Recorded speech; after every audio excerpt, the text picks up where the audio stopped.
ہمارے MBBS میں ایک سبجیکٹ ہے ایمبریولوجی. اس سبجیکٹ کو کہتے ہیں کہ جس میں ہم بینگ اے ڈاکٹر جب ہم میڈیسن پڑھ رہے ہوتے ہیں تو ماں کے رحم میں بچہ کیسے ڈیولپ ہوتا ہے.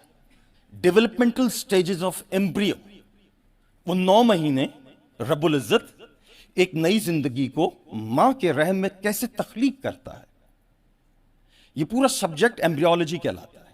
میڈیسن کے اندر باقاعدہ پورا ایک الگ سبجیکٹ جو ہم پڑھتے ہیں، اور ڈیفینیٹلی پڑھنا ہی پڑتا ہے کیونکہ میڈیسن ہے ہی انسان، علم طب. ایمبریولوجی کا گاڈ فادر، ایمبریولوجی کا انوینٹر، ایمبریولوجی کا بہت بڑا مصنف جس کی کتب ہم میڈیکل کالج کے اندر ایز اے ٹیکسٹ بک پڑھتے ہیں، اس کا نام ہے ڈاکٹر کیتھ ایل مور. ڈاکٹر کیتھ ایل مور 80-70 کے آخر میں، 80 کی شروعات کی دہائی کے اندر ڈاکٹر کیتھ ایل مور جو ایمبریولوجی کا گاڈ فادر ہے، وہ سعودی عرب اور جامعۃ الازہر مصر کے دورے کرتا ہے، اور وہاں اس کو انگلش میں قرآنک ریسیٹیشن سننے کو ملتی ہے جس میں کہ وہ سن کے دنگ رہ جاتا ہے. قرآن سنتا ہے انگلش کے اندر اور وہ دنگ رہ جاتا ہے. وہ تھوڑی دیر اس نے نیریٹ کیا اپنا یہ واقعہ پورا، اب تو خیر دنیا میں نہیں ہے. وہ کہتا ہے کہ میں دنگ رہ گیا وہ انگلش ریسیٹیشن سنتے ہوئے قرآن کی، اور میں نے روکا قاری کو سعودیہ میں بھی اور جامعۃ الازہر میں کہ یہ کیا پڑھ رہے ہو تم. اس نے کہا ہماری آسمانی کتاب ہے، ہماری دینی کتاب ہے، قرآن مجید ہے. اس نے کہا اس قرآن مجید کے اندر یہ کچھ پوچھا، یہ قرآن مجید کتنی پرانی کتاب ہے؟ کہا 14 سال پہلے رسول اللہ صلی اللہ علیہ وسلم کے سینے مبارک پہ اس قرآن کو نازل کیا گیا.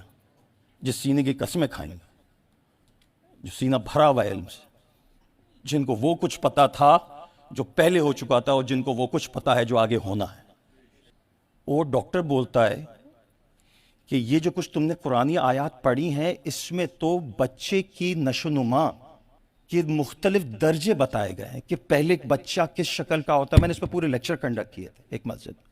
بچہ پہلے نطفہ ہوتا ہے تو کس شکل کا ہوتا ہے، پھر اس سے وہ کیا شکل اختیار کرتا ہے، ہوتے ہوتے ہوتے ہوتے وہ پورا ایک 9 مہینے کا بچہ کیسے بن جاتا ہے. قرآن نے سب کچھ بتا دیا ہے.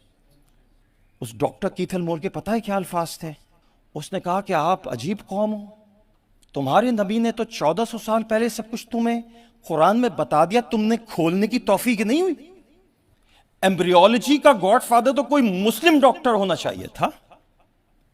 یہ تو آج ہم جب الٹرا ساؤنڈ وغیرہ کی ریسرچ پہ پہنچ گئے اور ہم نے کھول کے اندر دیکھا کہ ہوتا کیا ہے، تو ہم نے یہ پورا علم کریٹ کیا جس کو ایمبریولوجی کہتے ہیں.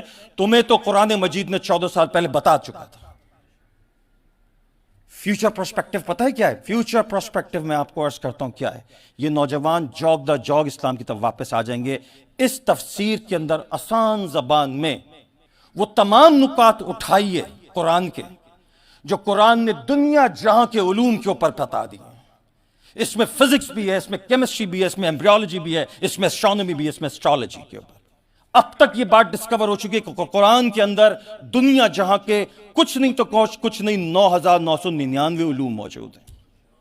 Imagine categories and headings. ہم نے اس قرآن کو محض اسلامک کتاب بنا کے ایک اسلامک پرسپیکٹو میں بس اتنا رکھ لیا کیونکہ مر گیا تو سوئے میں کھول لی، یا کسی دکان کا افتتاح تھا تو وہاں فاتحہ خوانی کروا دی. یہ کتنا بڑا خزانہ تھا اور ہم نے کیا کیا اس کتاب کے ساتھ. تو جو کچھ ہو رہا ہے ہمارے ساتھ ہم اس کے حقدار ہیں نا. جہاں آج کھڑے ہو گئے آ کے کہ وہ اقوام ہم پہ حکومت کر رہی ہیں جو آج سے صرف 200 سال پہلے جنگلوں میں آوارہ پڑی پھرتی تھی، آج وہ ہم پر حکومت کر رہی ہیں. ناسا کی لائبریریز کے اندر قرآن کی انگلش ریسیٹیشنز موجود ہیں. وہ جب علم فلکیات پہ کوئی تحقیق کرتے ہیں وہاں خاموشی سے اندر یہ بات موجود ہے. مشہور ہے، میرے ایک دوست نے مجھے بتائی، کہا ڈاکٹر صاحب وہاں وہ انگریزی کی ریسیٹیشنز قرآن کو وہ ناسا کے سائنٹسٹ کھول کے ویریفائی کرتے ہیں کہ آیا جو کچھ ہم نے فلکیات پہ تحقیق کیا قرآن میں مل رہی ہے تو سچ. اور ہم وہ اندھے ہیں کہ جن کو وہ علم دیا گیا تھا ہم نے بند کر کے یہاں رکھ دیا. زیادتی تو ہم نے خود کی ہے نا اپنے ساتھ. دوسروں کو کیوں اپنا دشمن بنائے بیٹھے؟